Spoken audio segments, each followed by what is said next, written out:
Voilà, mesdames, messieurs, chers amis, soyez les bienvenus. C'est toujours une immense joie pour le groupe Mescar et la SICAV Procléro de vous accueillir pour partager avec vous une réflexion que j'espère être à chaque fois pour vous de qualité. Et avant de vous présenter notre orateur de ce jour, je vous communique quelques informations générales. Un petit point de la situation de la SICAV Procléro. Comme je pense un peu tous les fonds et SICAV, l'année 2019 a été excellente. Procléro a fait une magnifique performance à 10,95 l'année dernière. Donc c'est pour moi aussi l'occasion de remercier devant vous tous ceux qui font vivre et réussir Procléro tout au long de l'année, à savoir la société de gestion Mescar, les analystes éthiques, les gestionnaires actions, obligations, les conseillers clientèle, mais aussi les membres du comité exécutif de la SICAV et du comité de pilotage. Vous savez que cette gestion de qualité a été saluée par toutes les notations externes, les globes pour l'investissement responsable, avec 5 globes sur 5 partout, je crois, et aussi pour la performance, avec 5 étoiles sur 5 partout. Le dernier qui résistait, c'était Morningstar, où on n'avait que 4 étoiles, mais depuis 3 semaines, un mois, on a la 5e étoile chez Morningstar. Donc c'est une belle reconnaissance de l'engagement de toutes les équipes, et j'en suis très heureux pour elles. Je me fais aussi l'interprète de la communauté Saint-Martin pour remercier tous les souscripteurs de la SICAV Procléro qui sont parmi vous. Grâce à votre investissement, donc grâce au partage des frais de gestion de ce fonds par le groupe Mescar, Procléro a pu prendre en charge financièrement en 2019 la formation complète de plus de 20 séminaristes. C'est un soutien très précieux pour lequel je vous remercie du fond du cœur. Puis ceux qui ne sont pas encore souscripteurs, sachez que vous êtes tous les bienvenus. Bien sûr, n'hésitez pas à vous manifester. La chute actuelle des marchés peut être éventuellement une belle opportunité d'investissement. Merci du fond du cœur. Je ne vous fais pas languir plus longtemps. Je suis très heureux d'accueillir parmi nous aujourd'hui M. Jean-Baptiste de Françu, actuel président de l'IOR, Institut pour les œuvres de religion, qu'on appelle plus communément, mais pas de manière très juste non plus, la Banque du Vatican. Jean-Baptiste de Françu a derrière lui une belle carrière dans la finance. Il a commencé son activité professionnelle à la Caisse des dépôts et consignations, puis il a créé et développé les activités européennes du groupe de gestion Invesco, jusqu'à en devenir membre du comité exécutif mondial en 2001. En 2009, il a été élu président de l'EFAMA, Association européenne de gestion d'actifs. En 2011, il quitte le groupe Invesco et crée son propre cabinet en fusion et acquisition. En 2014, il a été appelé par le pape François pour mener la délicate réforme de l'IOR. Et depuis lors, il accomplit sa mission non seulement avec compétence et tact, mais aussi avec zèle et dans un grand esprit de service de l'Église. Jean-Baptiste de Françu est actuellement la cheville ouvrière de la réflexion du Saint-Siège sur l'éthique des investissements. Cher Jean-Baptiste, nous sommes tous là pour vous écouter. Votre réflexion et votre expérience nous intéressent. Sachez, chers amis, qu'un temps de questions vous sera donné à la fin de son intervention, donc vous pourrez lui poser quelques questions. On terminera au plus tard à 9h45. Quels sont les défis éthiques majeurs auxquels un investisseur est actuellement confronté? Comment essayer d'y répondre? Partage d'expérience. Jean-Baptiste, vous avez la parole.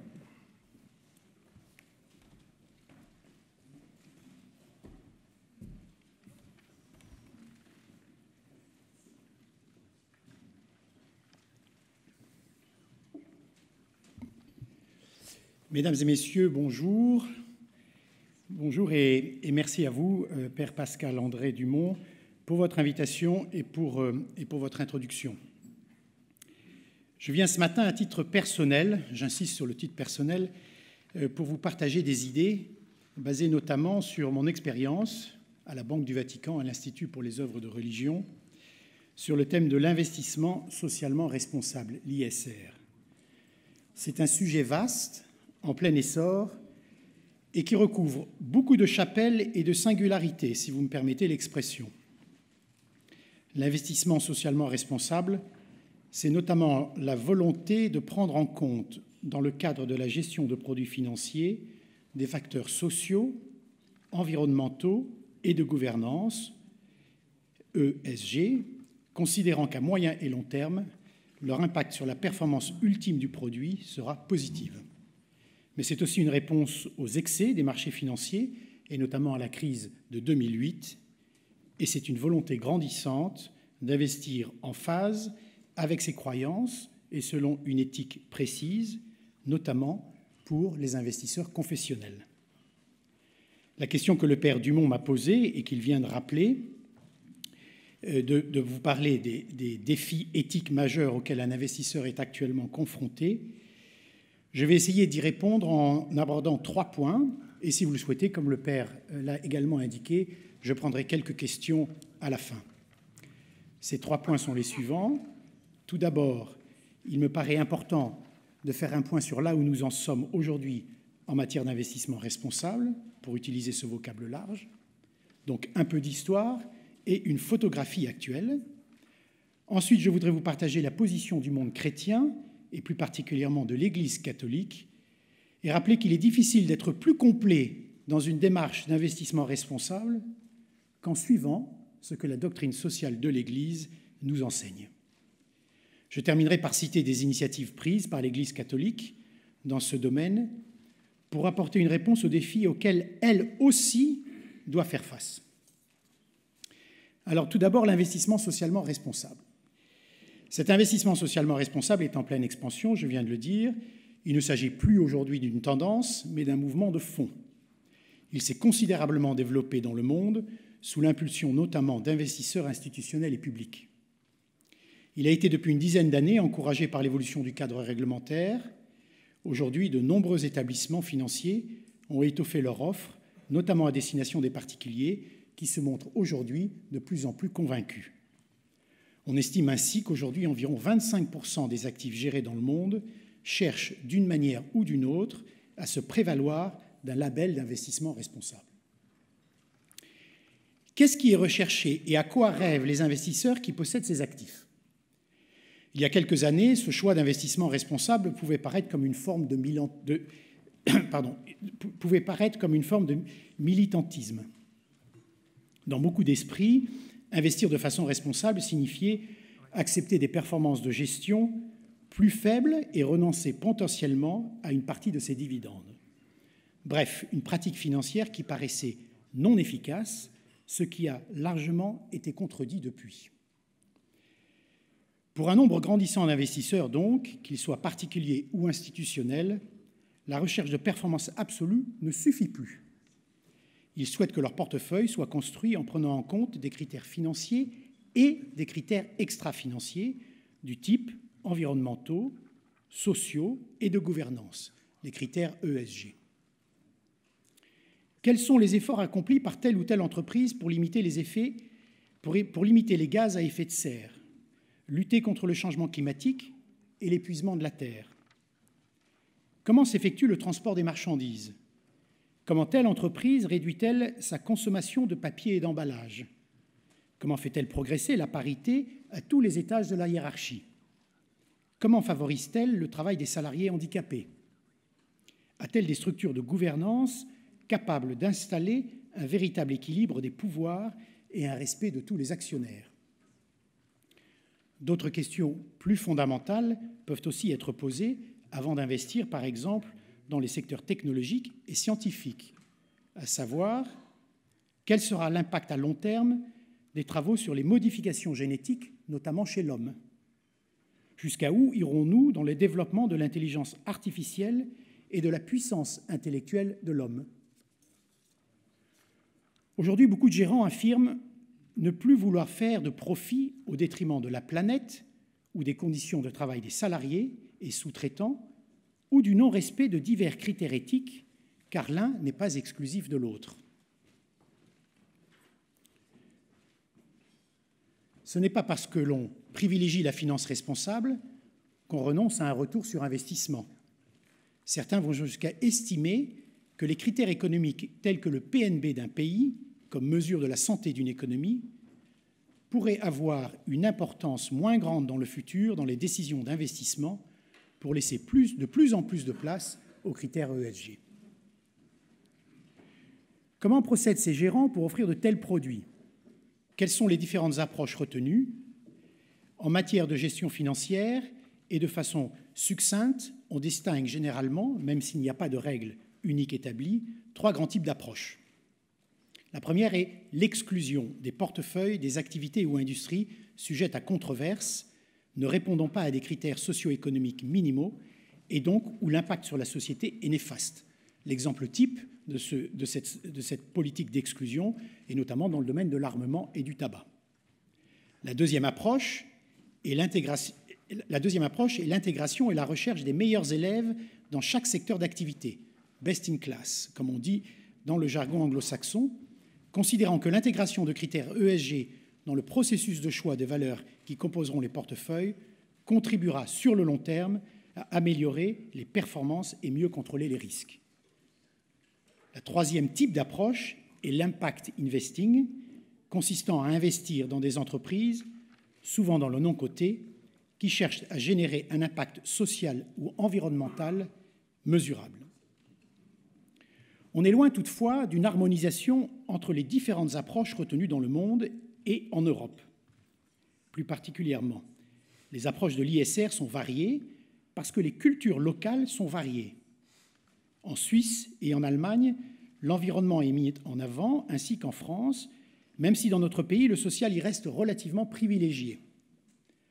En Grande-Bretagne, le critère de gouvernance est considéré comme essentiel. Dans les pays scandinaves et aux États-Unis, ce sont les valeurs éthiques qui priment dans les processus de décision. Il est à ce titre positif de noter que les États cherchent à contribuer au développement de la finance responsable en renforçant leurs exigences réglementaires, en définissant mieux ce que les labels veulent dire et en se donnant les moyens de contrôler ce que fait la profession ou en développant des stress tests sur les risques climatiques qui existent dans les portefeuilles d'actifs. En France, par exemple, un consensus est dégagé pour qualifier d'ISR les fonds qui prennent en compte simultanément les fameux critères ESG, s'attachant ainsi au concept de développement durable. On peut citer la récente loi Pacte qui oblige les fournisseurs de produits d'assurance en unité de compte à proposer au moins une unité de compte ayant le label ISR dans un contrat, et un autre, le label TEC, Transition énergétique et écologique pour le climat. Sur les préconisations du rapport Nota-Sénar de 2018, on peut également citer que dans cette loi Pacte, on a modifié le Code civil pour obliger les entreprises à prendre en compte les enjeux sociaux et environnementaux dans la gestion de leurs affaires. Toutefois, malgré les efforts des autorités, il sera probablement difficile d'établir un standard commun, notamment au niveau européen, ce qui implique une nécessaire vigilance de la part des investisseurs. Il faut en effet savoir distinguer, dans le maquis de toutes les initiatives prises par les établissements financiers, à la recherche de nouveaux clients et quelquefois à la recherche de revenus complémentaires, ce qui constitue du greenwashing, pour reprendre cette terminologie anglo-saxonne, ou par opposition, les produits fidèles, eux, aux politiques d'investissement annoncées. De leur côté, les dirigeants des entreprises ont une conscience de plus en plus aiguë du risque de réputation qu'ils font courir à leur entreprise s'ils se soustraient à un management responsable. Les sociétés peuvent s'exposer alors à des poursuites juridiques, mais aussi à la sanction beaucoup plus immédiate des consommateurs ou des investisseurs qui peuvent délaisser leurs produits et leurs investissements. Ils peuvent également subir de plein fouet la condamnation des actionnaires qui, dans certaines situations sensibles, font le choix de désinvestir. Il ne peut plus être question d'un actionnariat aveugle. Ce thème a d'ailleurs donné lieu, il y a quelques jours, à un article dans le Financial Times particulièrement intéressant qui allait jusqu'à craindre une bulle spéculative autour des actions cotées à une approche, autour des actions de sociétés cotées fidèles à une approche ESG. L'article indiquait qu'elle bénéficie des dizaines de milliards d'euros collectés par les produits financiers dits responsables en 2019, qui sont estimés pour cette seule année au double des montants collectés en 2018, et peuvent afficher des surcotes, lesquelles sociétés peuvent afficher des surcotes par rapport à d'autres sociétés du même secteur de l'ordre de 30%. Le shareholder value n'est donc plus le seul objectif à long terme. On voit donc que les investisseurs sont de plus en plus nombreux à considérer que les objectifs de leur épargne financière doivent s'inscrire dans la durée, basés sur des critères ESG, sans devoir sacrifier leur valeur pour des intérêts strictement financiers. Pourtant, malgré les évolutions du marché, ils ne savent pas toujours dans quelle direction se tourner lorsqu'ils souhaitent réorienter leurs investissements. Ils peuvent s'en remettre au principe de l'investissement responsable défini par l'ONU en 2006 ou à tout autre label que je qualifierais de couleur locale qui souvent est le reflet de sensibilités culturelles ou politiques du moment. Ils peuvent aussi se tourner vers de nombreux établissements financiers qui sont à même aujourd'hui d'offrir des produits d'investissement responsables. Mais ceux-ci correspondent-ils vraiment à leurs attentes ultimes? Car pour ceux d'entre nous qui partagent les valeurs du monde chrétien, et plus particulièrement pour les catholiques, la question que l'on peut se poser est double. Est-ce que de tels produits, qui sont une première réponse à un vrai problème, est-ce que de tels produits vont assez loin par rapport à notre éthique, et toutes les réponses et labels disponibles sont-ils suffisamment complets et pertinents face à nos attentes? Reconnaissant le potentiel d'abus, le risque d'exploitation et de violation des droits de l'homme, et autres lorsque la vie économique est vécue séparément de la vie spirituelle, loin d'un humanisme universel et solidaire, l'Église catholique offre une riche tradition d'enseignement éthique et social. Elle cherche à unifier les exigences de la foi et la finance dans un capitalisme engagé, essentiel pour toutes les activités économiques, y compris l'investissement. Cette tradition, que l'on retrouve dans les Écritures et dans les enseignements des pères de l'Église, nous permet de mieux appréhender les dimensions sociales de notre foi et ce que cela implique. Elle devrait guider les activités et les décisions de tous les investisseurs et dirigeants d'entreprises, car elle s'efforce de promouvoir un sens de responsabilité lié à la propriété, un équilibre raisonnable entre risque et rendement, et la promotion du bien commun. Si l'on se réfère, par exemple, aux 10 commandements, on retrouve des principes de vie bien connus de tous, et ce, indépendamment de nos croyances religieuses. Ces principes visent à lutter contre la cupidité, la tricherie, la fraude et le vol, et représentent des vertus et des coutumes adoptées par la plupart des pays du monde. Outre les commandements, les vertus de prudence, de justice, de solidarité et de miséricorde font également partie du cadre prévu pour les responsables des décisions d'investissement dans les enseignements sociaux catholiques. La doctrine sociale de l'Église, puisque c'est de ça dont il s'agit, dont l'avènement est en général associé à l'apparition de l'encyclique Rerum Novarum du pape Léon XIII en 1891, même si la dénomination entendue dans son sens actuel se trouve sous la plume du pape Pie XI dans l'encyclique Quadragesimo Anno en 1931, a fait l'objet d'une synthèse systématique et exhaustive sous la forme d'un compendium par un des dicastères du Vatican. Elle établit des normes de la vie sociale et en appelle aux consciences pour les actualiser au vu des situations concrètes et particulières auxquelles l'homme est confronté dans sa vie. Elle est construite autour d'aspects théologiques, philosophiques, économiques et écologiques et formule un enseignement social qui place la personne humaine, son développement complet et intégral, au centre de tous les systèmes mondiaux de pensée et d'activité. Elle repose sur des principes fondamentaux qui sont la dignité humaine, le bien commun, la destination universelle des biens de la terre, la solidarité et la subsidiarité. Tous sont très pertinents pour la finance et la gestion des entreprises, pour l'intendance des ressources et le respect de l'environnement. Ils s'appliquent à tous les domaines de la vie et aux organisations de toutes sortes.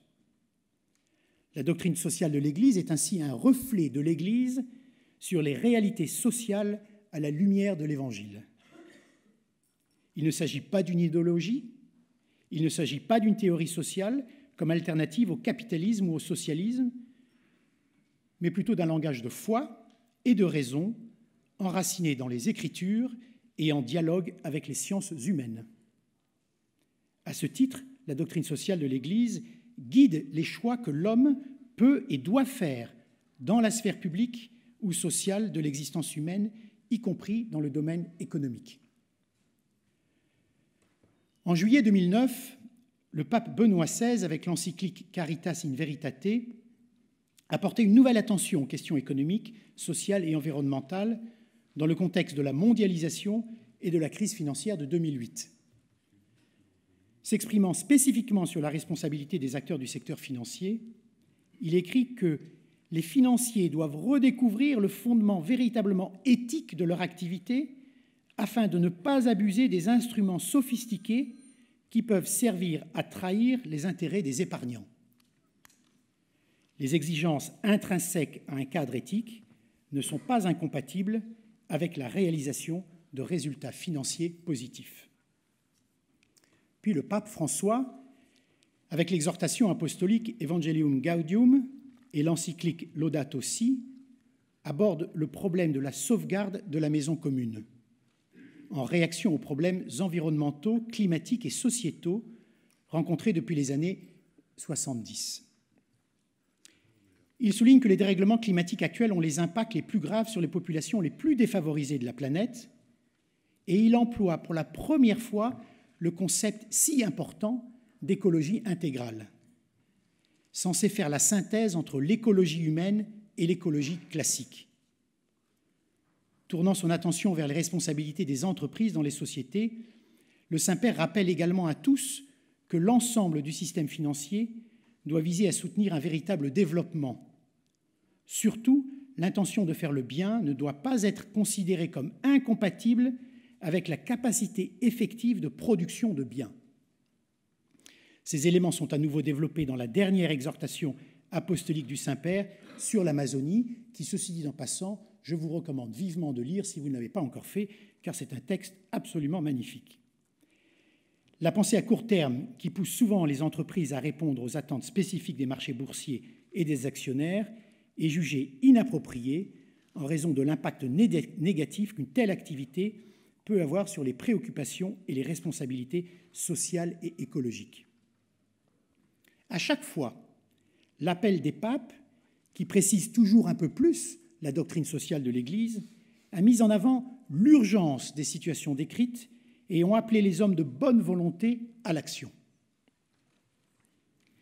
Mesdames et messieurs, cette rapide revue de la tradition d'enseignement éthique et social de l'Église donne un goût de la profondeur, de la sagesse et de la dimension des principes avancés. Ceux-ci sont bien plus radicaux et vont bien au-delà de toutes les initiatives de codification de l'investissement responsable que l'on a vu se développer au cours des 15 et 20 dernières années. Quelles que soient les définitions retenues, quelles que soient les définitions exactes qui sont retenues pour qualifier tel ou tel investissement, elles sont de toute façon généralement imparfaites ou biaisées en faveur de tel ou tel aspect. Toutefois, elles reposent quasiment toujours sur certaines des valeurs avancées et défendues dans la doctrine sociale de l'Église. La force de ce texte, qui, comme nous l'avons vu, fait de multiples propositions à la lumière du savoir et de la sagesse accumulés depuis l'origine de l'Église, est donc en mesure de donner à tout investisseur de bonne volonté des repères solides pour agir en faveur de l'homme et de la nature. C'est probablement ce qu'il y a de mieux et de plus complet. Et comme c'est un trésor peu connu, notamment de la part des catholiques, on ne peut que souhaiter qu'il soit mieux promu. Avant d'aborder la troisième partie de mon exposé, en citant des initiatives prises par l'Église, Je terminerai donc cette partie de mon intervention en posant simplement cette question. Alors pourquoi chercher à tout réinventer ?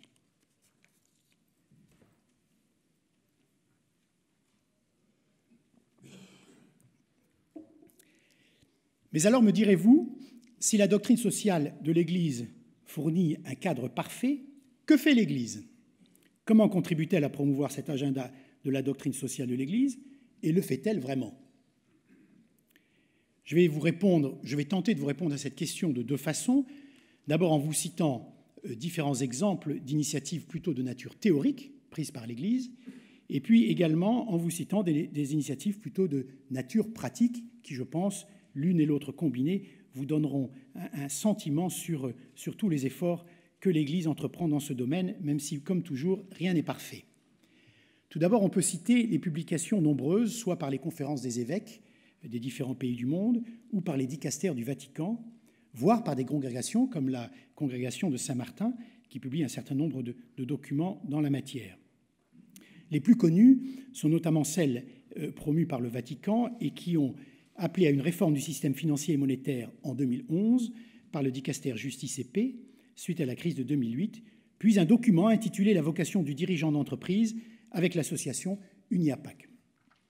Et enfin, plus récemment, un document sur les nécessaires considérations éthiques du système financier actuel intitulé « Economicae et Pecuniares Questiones », qui est un document qui, à nouveau, se penche sur les problématiques post-crise financière de 2008.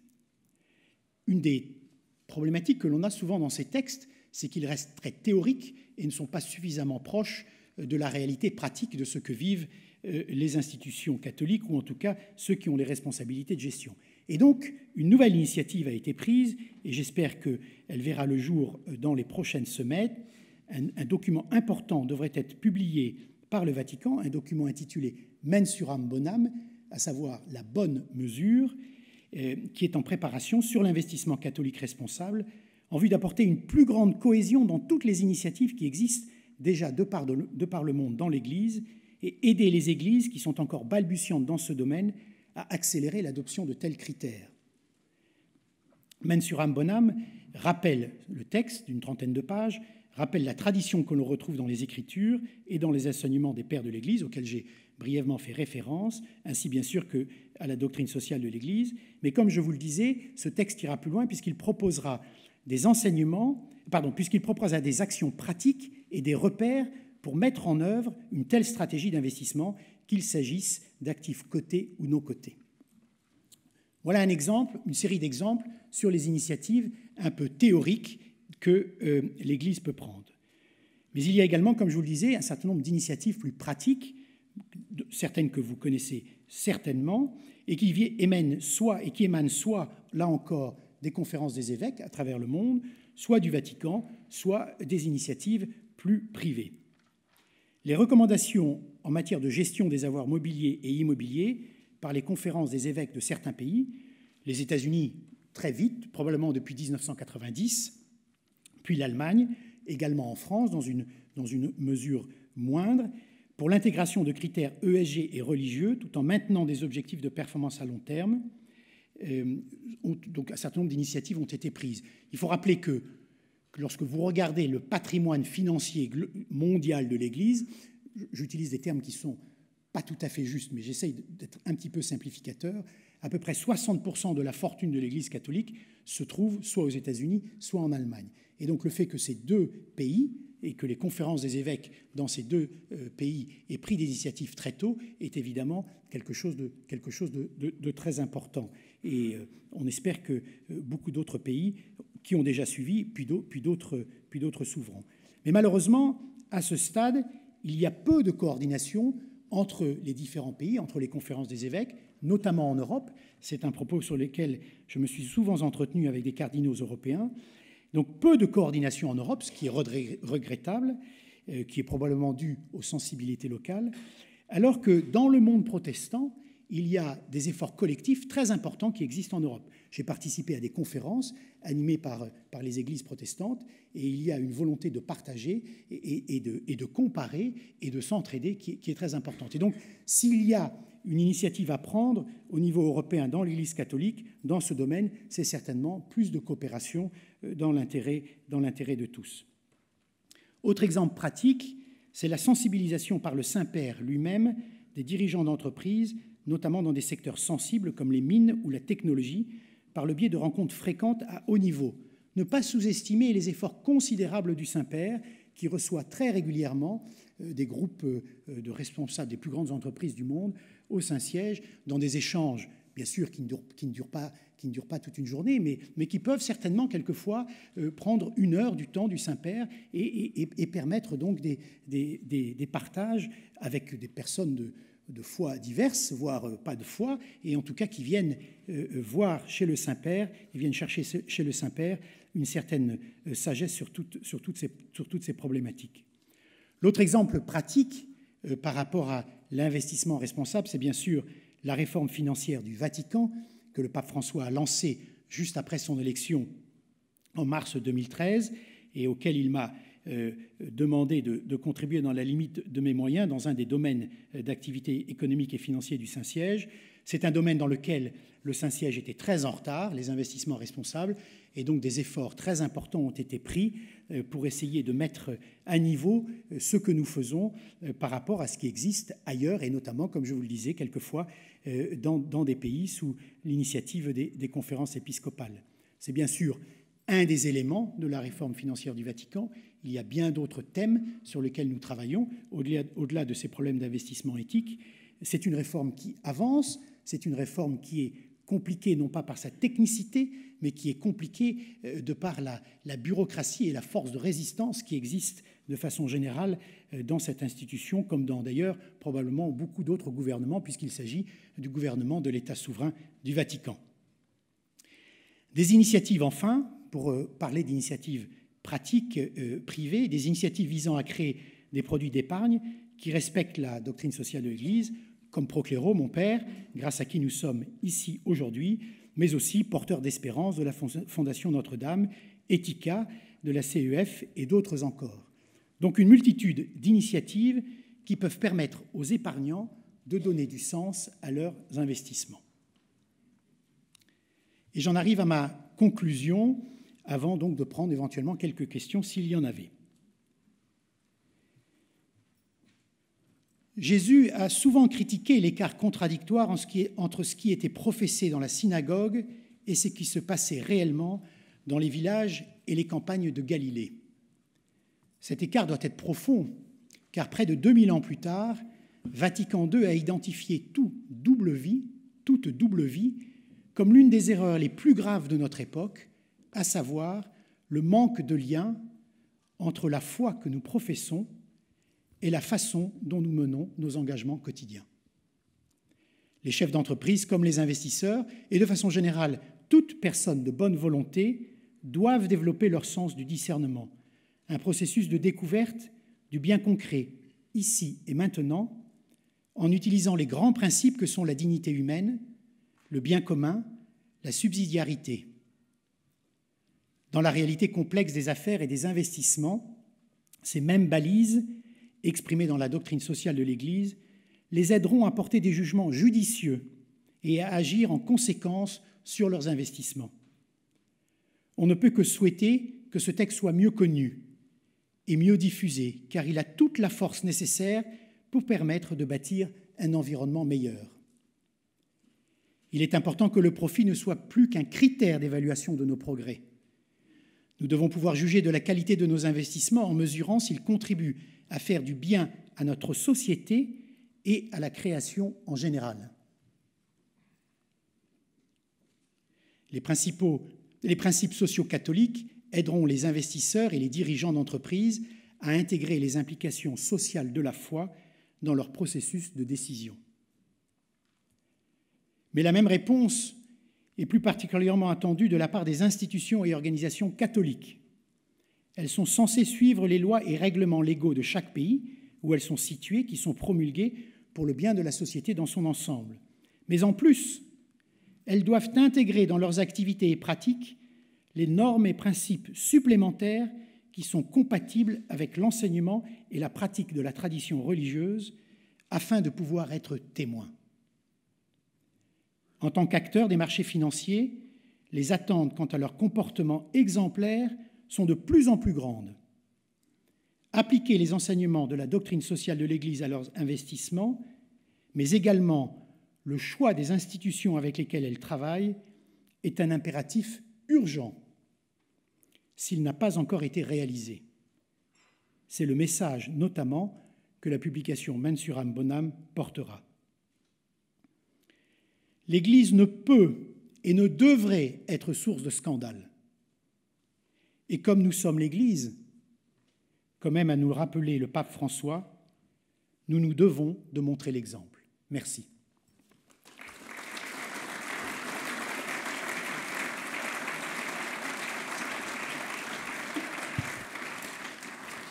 Merci Jean-Baptiste de Françu. Avant d'ouvrir un petit temps de questions, parce que je pense que vous avez envie de dialoguer avec Jean-Baptiste de Françu, puisque c'est un homme de terrain, j'aimerais vous partager une joie et une espérance. Une joie d'abord, c'est que je pense qu'on n'a jamais été aussi nombreux pour une conférence Procléro le matin. Ça veut dire quoi, Jean-Baptiste?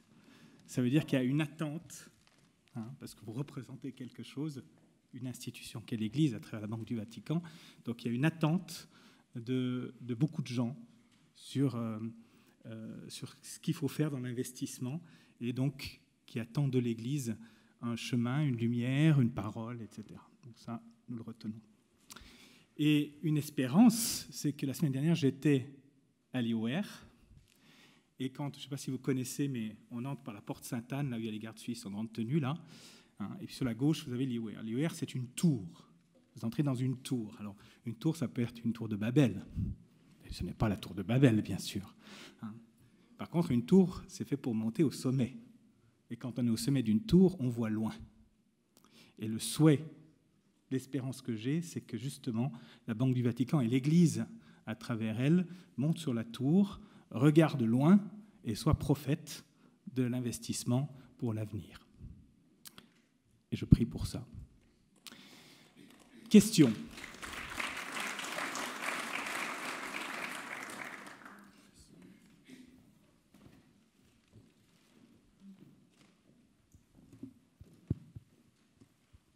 Merci, monsieur, pour votre très bel exposé.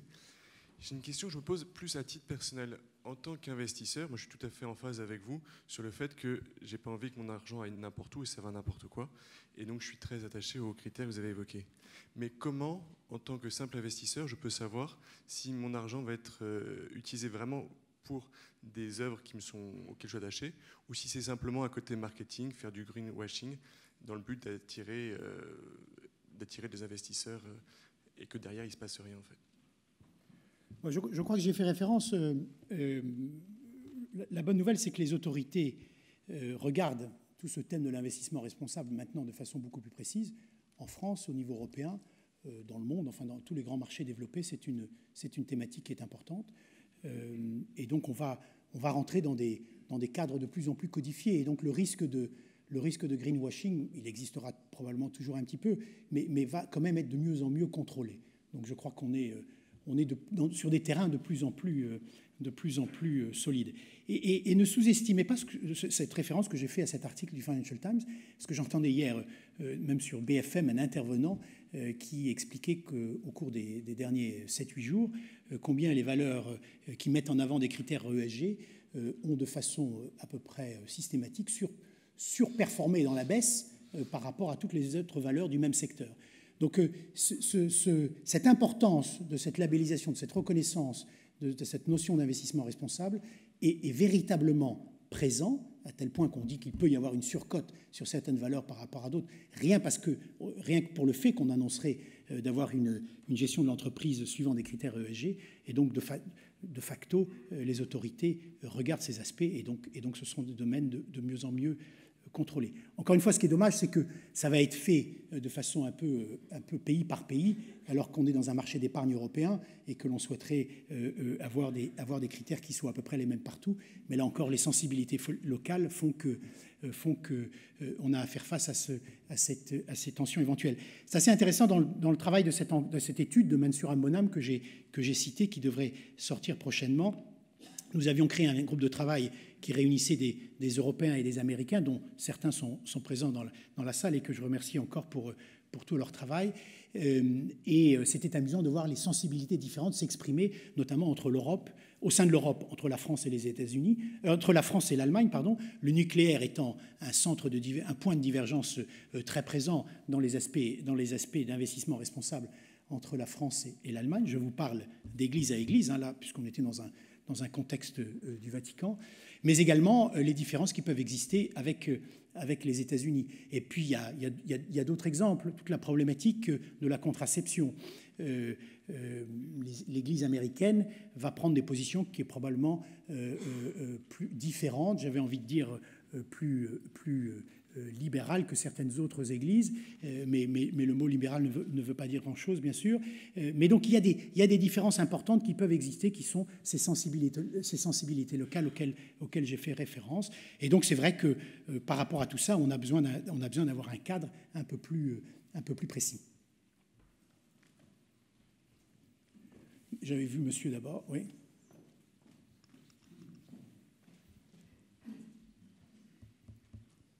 Merci. Oui, le Vatican a aujourd'hui sa banque, entre guillemets. Est-ce qu'on pourrait imaginer que le Vatican puisse avoir son agence de notation ? C'est-à-dire qu'aujourd'hui, on a des critères ESG finalement qui reposent sur donc différents critères que l'on juge comme communs aujourd'hui, comme admis. Je pense qu'il y a des critères qui seraient propres à l'Église, et je pense qu'il y a des critères, vous parliez notamment il y a un instant du côté de la contraception, je pense que certains laboratoires pharmaceutiques pourraient avoir des critères ESG et faire partie d'un investissement socialement responsable au regard de ce que peut dire l'homme aujourd'hui. Qu'en est-il de la position du Vatican, et peut-on imaginer un jour d'avoir cette agence de notation du Vatican ? Non, ce n'est pas le rôle du Vatican d'avoir une agence de notation, premièrement. Et deuxièmement, encore une fois, lisez la doctrine sociale de l'Église si vous n'avez pas encore pu le faire, et tout est écrit et tous les principes sont clairs. Par contre, il est de la responsabilité du Vatican de communiquer. Il est de la responsabilité du Vatican, notamment dans le cadre, au sein des églises catholiques, d'essayer de rassembler l'ensemble des initiatives qui sont prises. Et c'est ce à quoi on essaye de s'atteler avec cette caractéristique principale du Vatican, c'est que la dimension du temps est un petit peu différente de celle que l'on connaît ailleurs. Mais les choses avancent. Monsieur. Attendez, on va vous passer un micro. On parle de thèmes d'investissement. Maintenant, on pourrait parler d'instruments qu'on utilise. Et souvent, à cause de la liquidité qui est quelquefois un diktat, on utilise des instruments comme les dérivés, comme l'ETF, comme un certain nombre de choses sur lesquelles on pourrait avoir un regard un peu varié, parce que souvent, c'est une posture d'actionnaire avec des droits, mais sans les devoirs. Et faire de l'ESG, par exemple, quand on a un rôle d'actionnaire qui dure une milliseconde, est-ce que ça a du sens ? Quand on prend, par exemple, on investit dans les dérivés où il y a, on le sait, pour des raisons de liquidité, 27 fois couverture du bien économique sous-jacent, est-ce que tout ça rentre dans vos réflexions à l'heure actuelle ? Alors, mes réflexions, elles sont pas très importantes. Les réflexions de l'Église, oui, si vous lisez ce document Economica et Pecuniares qui est sorti il y a 18 mois et que qu'on peut vous circuler si vous êtes intéressé, c'est un document qui regarde plus particulièrement ce genre de problématiques sur les instruments financiers et qui comme je vous le disais tout à l'heure, post-2008, fait une analyse un petit peu des risques associés à un certain nombre de produits que l'on peut utiliser.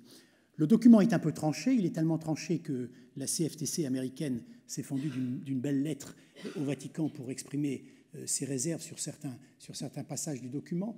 Mais comme toujours, et c'est le rôle du Vatican dans ces moments-là, comme toujours, ce qui est important, c'est le dialogue, c'est la réflexion, et c'est ce que ce document a cherché à faire. Donc, que puis-je vous dire d'autre que reprendre ce qui est dit dans les textes, et notamment dans la doctrine sociale de l'Église, c'est-à-dire d'abord et avant tout le discernement.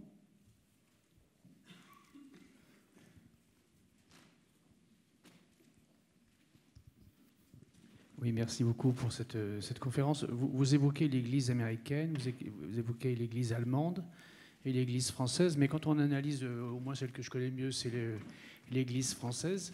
L'Église française, les diocèses sont complètement autonomes quant à leur placement.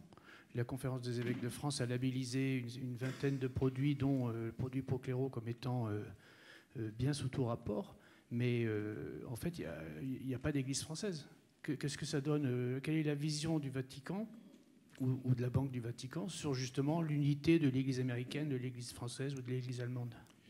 Alors, ne mettez pas dans ma bouche des mots que je n'ai pas utilisés. Je n'ai pas parlé d'unité et je ne suis pas rentré dans le détail de comment ça marche.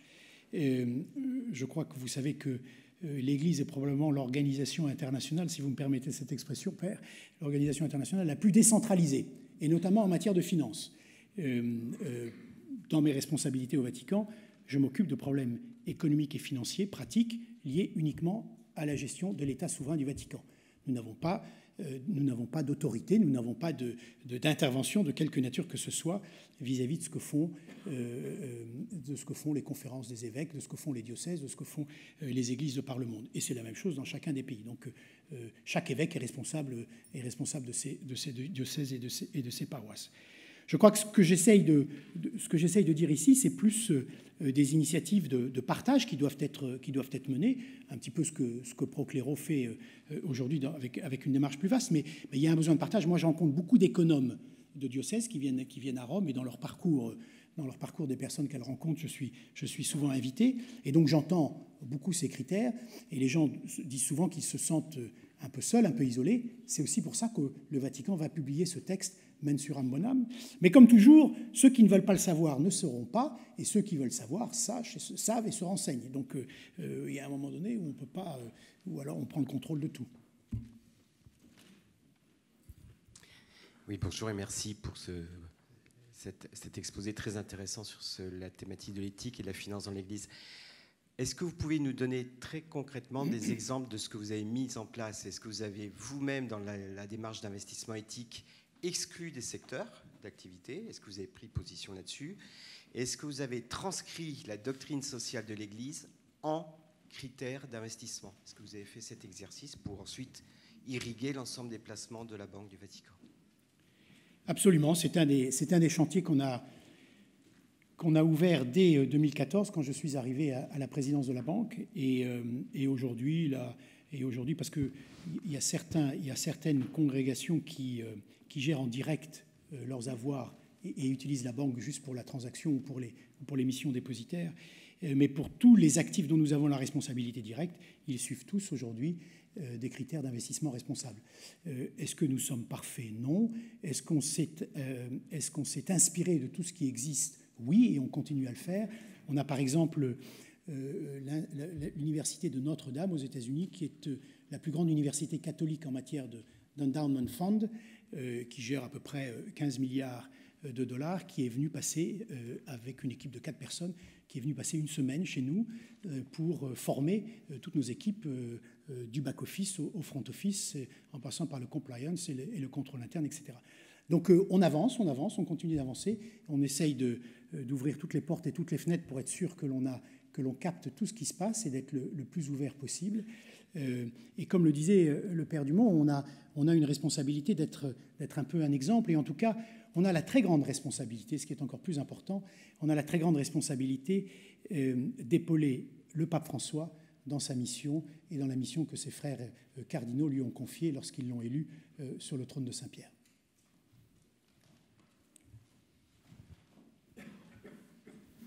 Oui, je voudrais du coup juste rebondir un peu dans l'esprit de la question qui était posée précédemment. Est-ce que, du coup, en dehors de peut-être effectivement d'aspects de la culture de vie, est-ce qu'il y a d'autres domaines où vous pensez que il y a des divergences importantes entre les critères de marché, je dirais, sur l'ISR et la doctrine sociale de l'Église, ou des points sur lesquels vous pensez que vraiment l'Église a quelque chose de différenciant, excusez-moi pour ce thème marketing, mais à apporter pour enrichir la réflexion de marché sur les critères ISR. Oui, je crois, et notamment cette notion d'écologie intégrale qui reprend pour partie des problématiques de la dignité humaine, mais aussi de l'écologie en général. Lisez l'exhortation apostolique du pape François sur l'Amazonie. D'abord, c'est un poème, et économiquement, les thèmes couverts et les positions prises sont très très claires et vont beaucoup plus loin que ce qu'on peut retrouver dans des fonds qui auraient un label vert. Encore une fois, c'est difficile d'imaginer qu'on puisse dire beaucoup plus que ce qui a été dit dans la doctrine sociale de l'Église, avec l'enrichissement continu et notamment l'apport de tous les récents papes. Je n'ai pas parlé des écrits du pape Jean-Paul II, je n'ai pas parlé des écrits du pape Paul VI, mais c'est une continuité. Cette doctrine sociale de l'Église n'est absolument pas statique, elle avance en permanence en fonction notamment de l'évolution de nos sociétés.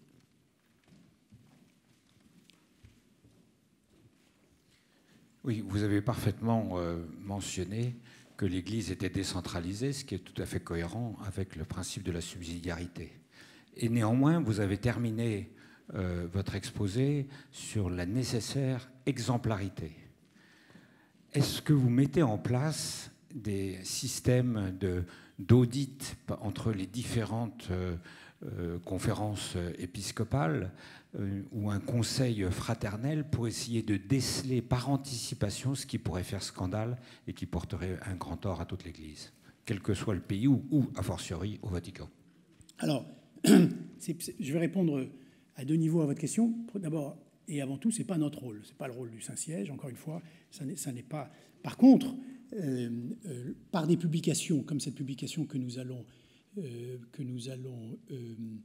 enfin qui va sortir prochainement, on cherche à atteindre, à toucher tout le monde dans l'Église et à donner une direction et à créer une dynamique que ceux qui ont déjà et ceux qui pratiquent déjà les investissements responsables continuent à y réfléchir. Je reviens à la question de tout à l'heure. En ce qui concerne la banque, on n'est jamais arrivé à destination. C'est un exercice permanent.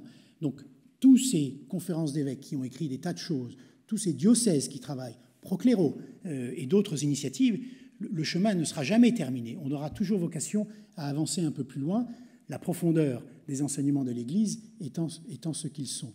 Donc ceux qui ont déjà fait quelque chose, il faut qu'on les encourage à continuer, et ceux qui n'ont rien fait, on les encourage vivement, voire plus, à commencer à réfléchir à ce type de problématique.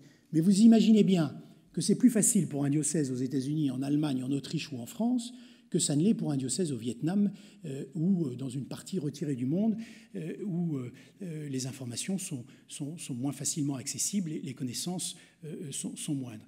Donc il y a un équilibre et là encore, on essaye, avec les outils que l'on peut avoir, de faire avancer l'Église sur cette problématique. Mais le pape lui-même est très, très conscient de ces thèmes et très soucieux de cette problématique de façon générale. Il le dit de façon, quelquefois, au début de son pontificat, de façon un petit peu tranchée, ce qui fait qu'il n'a pas toujours été compris, bien que sa pensée soit beaucoup plus équilibrée que ce que certains laissent penser et laissent croire, mais c'est un souci permanent du Saint-Père. On va avoir un micro. Pardon, allez-y, monsieur. Alors, oui. Après, il y a une personne là, s'il vous plaît. Monsieur de Françu, bonjour, merci pour vos propos. Voyez-vous une différence de traitement, d'analyse de la grille, une grille de lecture différente de la DSE selon que qu'on traite d'investissement coté ou non coté? Ce que je veux dire par là, c'est qu'effectivement, dans de l'investissement coté, on est face à des entreprises qui sont souvent d'une grande taille sur lesquelles l'analyse de l'information est beaucoup plus complexe que sur des produits non cotés. Sur du non coté, on est face aussi à de la carence d'information, puisque l'information n'est pas diffusée de manière plus systématique par différents organismes. Est-ce que vous voyez un traitement différent, une méthodologie différente d'analyser ces investissements à la lumière de la DSE? Oui, je crois que techniquement, techniquement, ce sont des approches différentes. Je prends l'exemple de la Banque du Vatican, de l'IOR. Nous n'allons pas dans le non-coté. Pour une simple et bonne raison, c'est que nous estimons que nous n'avons pas les capacités techniques et nous sommes régulièrement sollicités, notamment parce que le dicaster pour le développement intégral humain organise très régulièrement des conférences et des réunions à Rome sur l'impact investing. Et donc nous sommes la première cible. Mais la position que nous prenons, c'est que nous n'avons pas les capacités de tout faire et nous n'avons pas les capacités d'aller dans nos côtés. Donc oui, ce sont des domaines qui sont différents.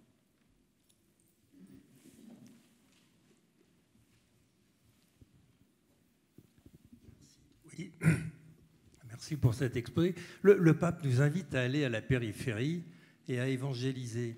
Alors moi, je me pose toujours la question, je suis plutôt moi, comme industriel en aval, c'est est-ce qu'on n'a pas intérêt à investir dans des sociétés qui ne sont pas socialement responsables et puis les aider à se convertir? Ouais, encore une fois, je crois que le pape nous montre l'exemple. Quand il reçoit tous ces chefs d'entreprise régulièrement au Vatican, j'y faisais référence, c'est un début de conversion. Je ne parle pas de conversion de foi, mais au moins de conversion éthique. Et j'en ai rencontré quelquefois après des audiences avec le Saint-Père. Et naturellement, les gens sont bouleversés. Donc ce qu'il est capable de faire, on devrait nous-mêmes le faire. Et peut-être qu'une façon de procéder, notamment quand on est investisseur, c'est d'essayer d'influencer les managements en prenant position dans des entreprises. Bon, des grands acteurs dans les métiers de gestion le font aussi également. Toutes les communications, on a vu récemment beaucoup de bruit autour de BlackRock et des positions prises par Larry Fink dans ce domaine-là. D'une certaine façon, c'est un mode de pression pour forcer les entreprises à bouger. Mais c'est peut-être une voie à explorer de façon plus systématique. En ce qui nous concerne à la Banque du Vatican, on est prudent pour l'instant et on ira plutôt sur des territoires que l'on maîtrise un peu mieux. Mais là encore, c'est souvent lié à des problématiques d'équipe, de savoir-faire et de capacité à traiter ce genre de situation. Oui, monsieur. Madame, on peut avoir un micro? Ah pardon, il y a quelqu'un qui a un micro ici. J'avoue que votre banque, j'en ai une image absolument floue. Est-ce que vous pouvez nous dire 2 mots de sa gouvernance et quelques chiffres clés qui situent les ordres de grandeur, s'il vous plaît? Alors, l'Institut pour les œuvres de religion n'est pas une banque, c'est pour ça qu'on l'appelle la Banque du Vatican. Ce n'est pas une banque parce qu'on n'a pas le statut de banque. On a en réalité quasiment toutes les activités d'une banque, à l'exception de l'activité de crédit. Je dis toujours que faire du crédit dans l'univers catholique, c'est assez difficile parce que souvent les congrégations et les diocèses ne font pas la différence entre le prêt et le don. Et donc c'est toujours un petit peu compliqué à gérer. Donc nous avons quasiment tous les attributs d'une institution bancaire. Nous avons été créés pendant la Seconde Guerre mondiale. C'était un outil pour le pape Pie XII, alors qu'il était encerclé à l'époque par l'Allemagne nazie, de garder une certaine indépendance économique. C'est un institut qui a connu des périodes plus ou moins glorieuses et qui a entamé un exercice de restructuration et d'adaptation aux normes internationales depuis 2013-2014. On a un bilan d'environ 6 milliards d'euros. On est une toute petite institution, on est une petite caisse d'épargne. Et comme je le disais tout à l'heure, toute la problématique de réforme n'est pas tant une problématique technique qu'une problématique culturelle et de transformation de l'environnement dans lequel on vit. On a une centaine de collaborateurs. Et j'ai oublié de dire qu'un de nos premiers métiers, et c'est important, le premier métier, c'est c'est par nous que l'argent rentre et sort de l'État souverain du Vatican. Lorsque vous allez acheter un billet au musée du Vatican, le cash que l'on vous rendra éventuellement pour vous donner de la monnaie, eh bien, le musée du Vatican a ce cash grâce à l'Institut. Nous sommes le point d'entrée et de sortie de toute l'activité monétaire du Vatican. Voilà, rapidement. Et nous avons une activité de gestion. Nous gérons à peu près 3 milliards d'actifs, essentiellement pour des diocèses et des congrégations. Nous ne gérons que pour des entités, que pour des institutions catholiques qui relèvent du droit canon. Et donc, dans le cadre de cette activité de gestion, on s'est plus particulièrement penché sur tous ces problèmes d'investissement responsable. Oui, bonjour. Merci beaucoup pour ces initiatives qui vont évidemment dans le bon sens. J'ai une petite question en tant qu'impact investor. Je me demandais un petit peu naïvement si ça allait assez loin et assez vite, en particulier avec le changement climatique, la menace sur la biodiversité et les effets de cliquet qu'on connaît. Merci. Tout le monde pourrait vous donner une réponse. Moi, j'ai pas de position relative à vous donner. Et je crois, encore une fois, ce qui est important, c'est que tout le monde se mette en marche. Et chacun ira à sa vitesse en fonction des circonstances et des événements. Et plus on parle de ces aspects, et plus on permet aux gens de se mettre en marche. Donc c'est la réponse que je peux vous donner.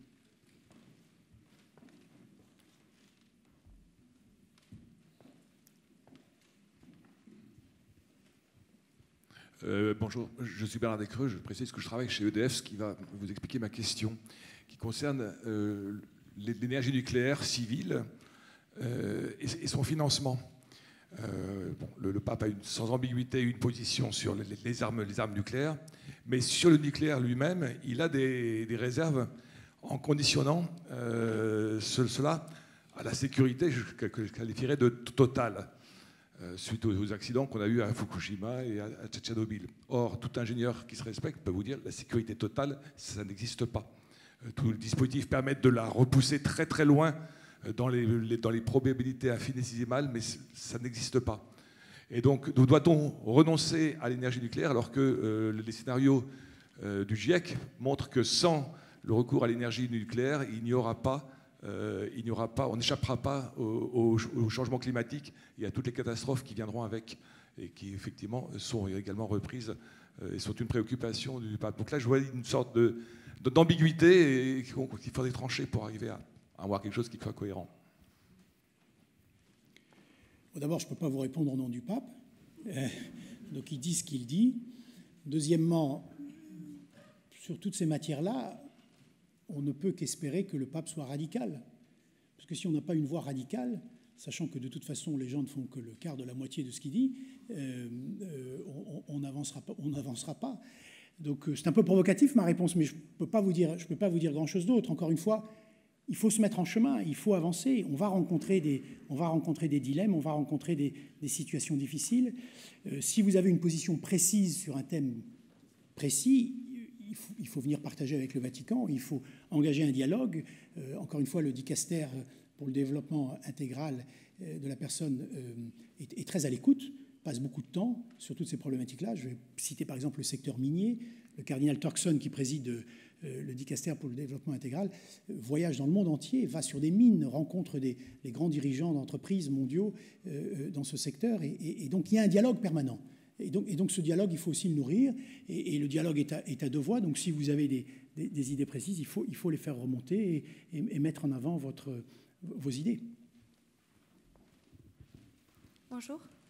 Vous avez évoqué le sujet de l'intelligence artificielle et des nouvelles technologies et des limites. Je voulais savoir quels sont vos critères sur ces sujets. Je vais vous faire la même réponse.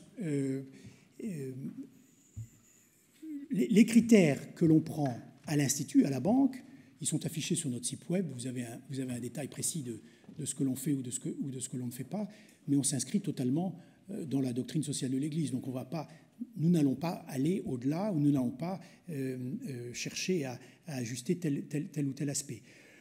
On a quelquefois, et ça on l'a beaucoup partagé avec les églises protestantes, parce qu'ils ont dans une certaine mesure une expérience qui est enrichissante par rapport à ce que l'on met en place. Quelquefois, il faut être relativement raisonnable et se dire, en deçà d'un certain niveau d'activité, on considère qu'on peut prendre le risque d'investir dans telle entreprise, sachant toutefois qu'elle est dans des secteurs où elle peut être dans un secteur qui serait contraire à ce que l'on veut faire. Mais il y a des moments où on ne peut pas être non plus totalement dogmatique dans la gestion de nos investissements. Donc là encore, il faut regarder ce qu'on fait dans le détail sur notre site web si ça vous intéresse. Et encore une fois, on est ouvert au dialogue et à s'améliorer là où on pourrait s'améliorer. Oui, bonjour monsieur Jean Disciulot du Secours catholique. Je vous remercie d'abord pour la clarté de votre exposé. Je vais faire le lien avec des questions précédentes. Que pensez-vous des politiques chrétiennes d'engagement actionnarial ? qu'est-ce que vous entendez par les politiques chrétiennes d'engagement actionnarial? Je pense qu'on parle de la même chose, sous un autre libellé. Oui, à peu près, oui. Oui, mais c'est ce dont j'ai essayé de vous entretenir depuis une heure. Je pense que on est tous appelés à, et moi en premier, parce qu'en rédigeant mon texte, j'ai regardé également mon portefeuille, je me suis dit j'avais peut-être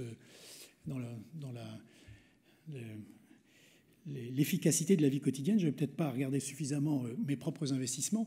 On est tous appelés à évoluer, on est tous appelés à donc je ne peux pas vous dire autre chose que ce que j'ai dit depuis une heure.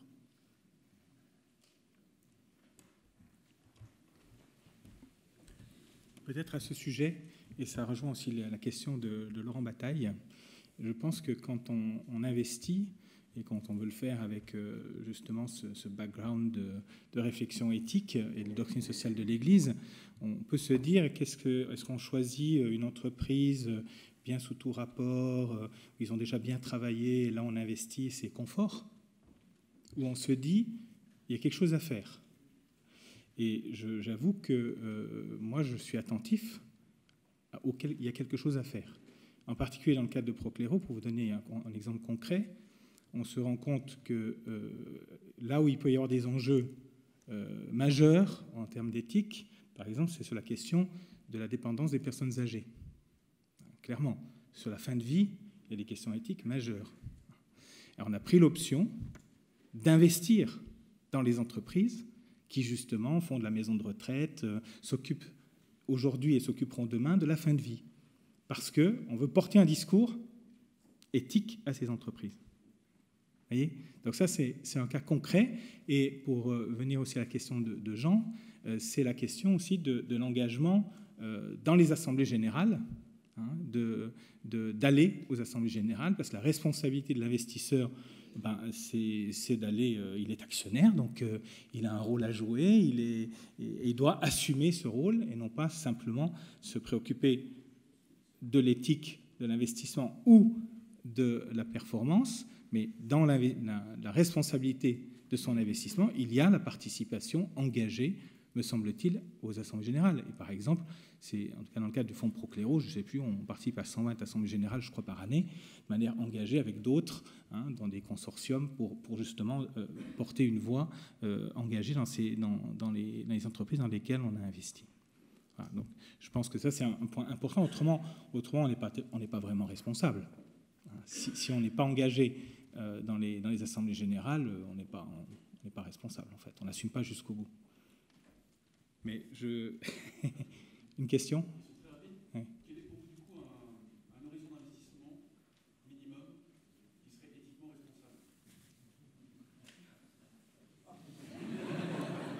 responsable ? La nanoseconde, bien sûr.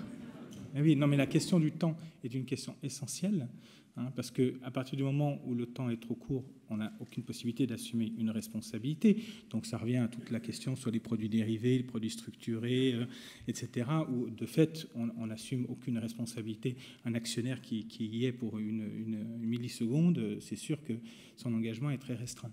Donc de toute manière, c'est là que commence, à mon avis, la question du développement durable. On peut avoir le mot à la bouche sans arrêt toute la journée et le mettre dans toutes les docs et sur tous les sites. Mais alors, il faut se convertir à ce concept de développement durable. Et donc, nous avons à insister sur le fait qu'il faut un investissement dans le temps. Alors après, je ne dis pas, ça dépend un peu du type d'investissement. Hein, ça peut varier, je pense. Mais en fait, il faut quand même un engagement. 3 ans sont responsables ? Ça dépend dans quoi, mais ça peut l'être. Ça peut l'être déjà.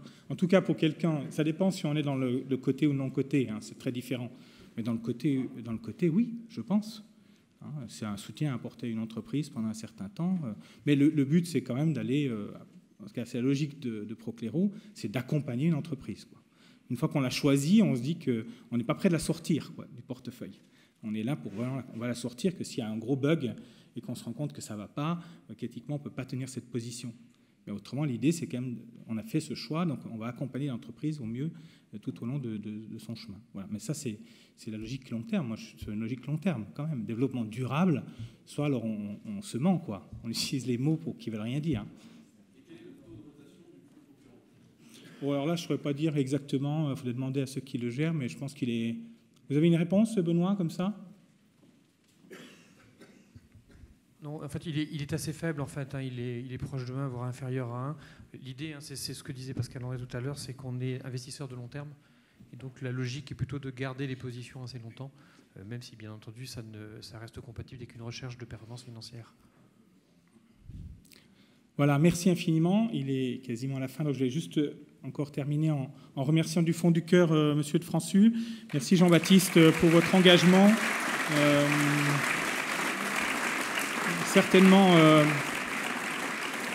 Certainement l'homme providentiel qui, aux côtés du Saint-Père, mène cette réforme. Vous êtes un grand serviteur de l'Église. Merci vraiment pour cet engagement et vous êtes un beau témoin engagé.